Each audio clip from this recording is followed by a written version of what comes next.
வணக்கம். ஒரு நோய்க்கு மருந்து சொன்னாலே மகிழ்ச்சி அடையும் நாம், ஒரே மருந்தில் பல நோய்களுக்கு தீர்வு கிடைத்தால் எப்படி இருக்கும், அது போன்ற ஒரு மருந்தை தான் இப்போது சொல்லப் போகிறேன். வெந்தயம் 250 கிராம், ஓமம் 100 கிராம், கருஞ்சீரகம் 50 கிராம். மேலே உள்ள 3 பொருட்களையும் சுத்தம் செய்து அதை தனித்தனியாக கருகாமல் வெறும் வாணலியில் வறுத்து தூள் செய்து ஒன்றாக கலந்து ஒரு கண்ணாடி குடுவையில் வைத்துக் கொள்ளுங்கள். இந்த கலவையை 1 ஸ்பூன் அளவு இரவு நேரத்தில் வெதுவெதுப்பான நீரில் உட்கொள்ள வேண்டும். இதை சாப்பிட்ட பின்பு எந்த உணவையும் சாப்பிடக்கூடாது. தினசரி இந்த கலவையை சாப்பிடுவதால் நம் உடலில் தேங்கியிருக்கும் அனைத்து நச்சு கழிவுகளும் மலம், சிறுநீர் மற்றும் வியர்வை மூலம் வெளியேற்றப்படுகிறது. 1. தேவையான கொழுப்பு எரிக்கப்பட்டு தேவையற்ற கொழுப்பு நீக்கப்படுகிறது.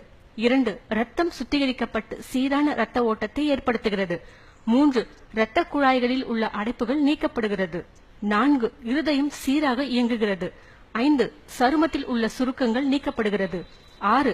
உடலில் உறுதியும் தேக மினுமினுப்பும் சுறுசுறுப்பும் உண்டாகிறது.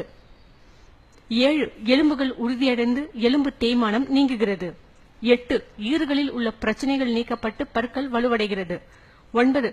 கண் பார்வை தெளிவடைகிறது. 10. நல்ல முடி வளர்ச்சி உண்டாகிறது.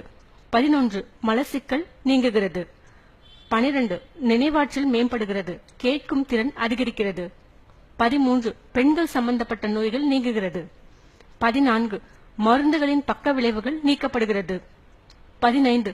ஆண் பெண் சம்பந்தமான பாலியல் பலவீனங்கள் நீக்கப்படுகிறது. 16. நீரிழிவு நோய் பராமரிக்கப்படுகிறது. 17. இந்த கலவையை 2 மாதங்கள் தொடர்ந்து சாப்பிடும்போது நாட்பட்ட வியாதிகள் அனைத்தும் குறைகிறது. இந்த செய்தி உங்களுக்கு பிடித்திருந்தால் சப்ஸ்கிரைப் செய்து ஷேர் செய்யுங்கள். நன்றி, வணக்கம்.